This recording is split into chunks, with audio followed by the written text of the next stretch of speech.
કોઈ ભૂત ચૂડેલ નડતા? એ ભૂત ચૂડેલ ચારે નડે છે, એ તો નિમિત્ત બને છે. કોઈ દેવ, કોઈ ચૂડેલ, કોઈ ભૂત, એ બધું તો નિમિત્ત બને છે. પણ અસલમાં તમને નડતા હોય તો તમારા કર્મો. તમે એમ કહો છો ને, મારી અમારા લાખો દુશ્મનો ઉભા થયા છે, મારી અમને ફલાણા દબાવે છે, મારી અમને કુટુંબ, કાકા કુટુંબ અમને ધિક્કારે છે, તો તમે જે માનો એ. પણ ક્યાંક ને ક્યાંક વાતે છે ને, એ તમારા કર્મો જ ઉભા થયા હોય. નડતર રૂપ થવા માણસો નિમિત્ત બનાવી, દેવને નિમિત્ત બનાવી, ગ્રહોને નિમિત્ત બનાવી. નહીં તો કોઈને છે ને કર્મ નબળા ના હોય ને, તો કોઈ ગ્રહો, કોઈ માતા, કોઈ દેવી, કોઈ દેવતા, કોઈ ભૂત ને કોઈ રાક્ષસ નડે? ના નડે. પણ આજે તમે તમારા ગુના નહીં કબૂલવા, એનો પશ્ચાતાપ નહીં કરવો. અને માતા કે માતા નડી, પેલી માતા નડી, મેલડી નડી, ઝોપડી નડી, સધી નડી. એટલે શું નવરી છે બધી માતાઓ તમને નડવા? શું માતા રાક્ષસ છે તમને નડે? માતા રાક્ષસ કહેવાય? વાંક વગર કોઈ નડે? તો ગોડાઓ, તમે આવી બધી સમજણ લીધા વગર ભુવાઓ જોડે જાવશો. ભુવો કે ઝોપડી માતાનું દુઃખ છે, લાવો ઝોપડીને આપણે વારવી પડશે ભાઈ. અને આ વારે ઝોપડી ના જાય, વારવાથી ઝોપડી માતા ના જાય, વારવાથી મેરડી માતા ના જાય, વારવાથી શિકોતર માતા ના જાય. પણ પેલા એ ભુવાને એમ પૂછાય કે આ ઝોપડી માતા નડે છે, ભલે નડતી, પણ ભુવાજી આ કેમ નડે છે એ તો કહો. આ મેલડી માનું દુઃખ તમે બતાવ્યું, બરોબર છે, અમે માનીએ છીએ કે હા, અમે 4 ભુવા ફર્યા, 5 ભુવા ફર્યા, બધી જગ્યાએ એવું કીધું કે તમને મેલડી માનું દુઃખ છે. પણ ભુવાજી તમે એ તો કહો કે આ મેલડી કોની અને કેમ નડે છે? પણ તમને એવું પૂછતા આવડતું? તમે જે કરો, લાવો જે હોય વારિયાલું. કયો ભુવો એવો પેદા થયો છે કે મારા જેવી મેલડીને વારી જાય? મારી નાખું લોહી પાડી નેઠો થાય વારણ મારું. અરે મારી મેલડીની તો વાત બરોબર, તમારી ઘેર નોની અમથી 12 શિકોતર હોય, એની ભુવાની ઓકાત નહીં કે એને વારીને 4 રસ્તે મૂકી આવા. પણ તમે કોઈ પૂછતા? એ ભુવાજી આ શેનું છે? આ મેરડીમાં નડે, બરોબર છે, તો કેમ નડે છે એ તો કહો. તો ભુવો છે ને, એની માતાનો કદાચ સાચો ભગત હોય અને ભુવાને તમારા પ્રત્યે સ્વાર્થ ના હોય ને, તો એની માતા એના અસલ રસ્તો બતાવે કે કહી દે એને કે એને એના બાપ દાદાની આ ફલાણા ડોહાની કોઈ લાયેલી મશાણી મેરડી હતી અને 12 મહિને એને વ્યવહાર આવતા અને એને બેહાડતા, બેહાડીને એને પૂજા કરી હતી, પણ એનો વડવો જતો રહ્યો અને આ વસ્તી આ મેરડી માતા નાખી દીધી, એટલે આ મેરડી માતા નડે છે. પણ આવું પૂછતા આવડતું? ડાયરેક્ટ કે વારણ કરો કે મૂળો બધો સારું થાય એવી રીત. પેલા વાતને નક્કી કરવી પડે. ઘા મેરડીમાંનું દુઃખ હોય સાચું ભલે માનીએ છીએ, પણ આ કઈ મેરડીમાં એ તો કહો. તો એમ કે બહારની મેરડી કોઈની ન્યાય લેવા આવી છે, તો ન્યાય શેના માટેનો ન્યાય લેવા આવી છે? શું અમારા વડવાઓએ કે અમે કોઈની ગલતી કરી છે, અમે કોઈનું લઈ લીધું છે, અમે કોઈને લાફો માર્યો છે? બતાવો માતાજી, કૃપા કરો, એવા કાલાવાલા કરો ને તારે કદાચ કોઈ મારા જેવી માતા તમને સાચો માર્ગ બતાવે. પણ આ તો આવીને અમે આવીને ઉભા થશે, મારી જે દેખાતું હોય કહી દો. એટલે મને તો આખું તારું પિક્ચર દેખાય છે, કહી દઉં કહેવાય? મારી તમને જે દેખાતું હોય કહો. હું તો કહું તું નહીં, તારું આખું પિક્ચર મને દેખાય. બોલ, કહું જાહેરમાં?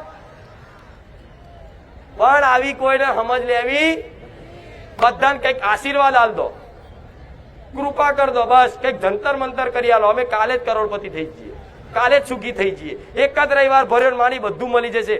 જો મારા જેવી માતા જગતમાં કહેવા વાળી મળે ના મળે, પણ બધા જેટલા બી વાપરે છે દરેકને 2 હાથ જોડીને કહીશ, 2-4 રવિવાર આ વાત કરીશ કે તમે મારી આશાએ આવો છો સુખ પ્રાપ્તિ માટે, કે મારી અમને દુઃખ છે ને થોડું દુઃખ દૂર કરી આલ.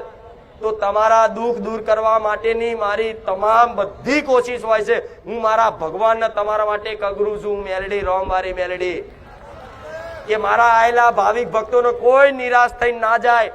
ભગવાન એટલી કૃપા કરજો આ મારા ધામમાં, મારા નાથ એટલી કૃપા કરજો જેથી આવા દુખિયારા કોઈ નિરાશ થઈને ના જાય. બસ એટલી મારા, તમે જેમ મને પ્રાર્થના કરો એવી મારા ભગવાનને હું પ્રાર્થના કરું છું, મારા રામને કરું છું કે મારા પારે કોઈ નિરાશ થઈને ના જાય.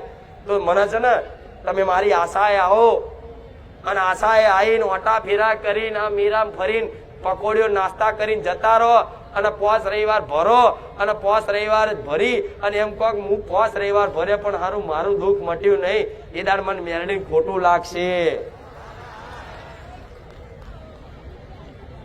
અને કદાચ તમે મારી વાતનું કોઈ પાલન નહીં કર્યું, કશું જ ગણગાર્યું નહીં, આયા ફર્યા જોયું માનતા રાખી ઓટા ફેરા કર્યા અને જતા રહ્યા અને કામ ના થયું અને પછી છેલ્લે નેહાકો નાખશો ને કે હારું હું સુરત થી આવતો તો, હું બોમ્બે થી આવતો તો, મારા દર રવિવાર આવવા જવાનું ભાડું મારા 2000 થતું હતું, મારે તો 8000 ખોટા બગડ્યા, 5 રવિવાર હું ભર્યો પણ મારું હારું ના થયું, તો એ દોષ મને મેલડીને લાગે કે નહીં?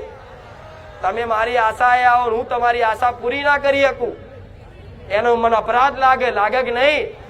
એટલે બે હાથ જોડી કહું છું કે મારા આવા અપરાધ લેવા, મારા ખોટી તમને આશાઓ આલી અને લાલચ આલીને મારે તમને બોલાવા, આના અપરાધ લાગે સમજો છો તમે? ખબર પડે છે? તમારી જોડે કોઈક આશા લઈને આવ્યું હોય અને એની આશા તમે પૂરી ના કરો તો નેહાકો નાખીને જાય કે નહીં? એવી રીતે મારા લાખો ભાવિક ભક્તો આવે છે ને, તો જે આ સાંભળે છે દરેકને કહીશ કે જો મારી વાત તમને ગળે ઉતરતી હોય, મારા પર વિશ્વાસ હોય, મારી વાતોમાં સત્યતા લાગતી હોય તો જ મારા સાનિધ્યમાં આવજો, નહીં તો ખોટા ભાડા ના બગાડતા, ખોટો તમારો સમય મારી પાસે ના બગાડતા. આટલી બે હાથ જોડીને વિનંતી છે દરેકને.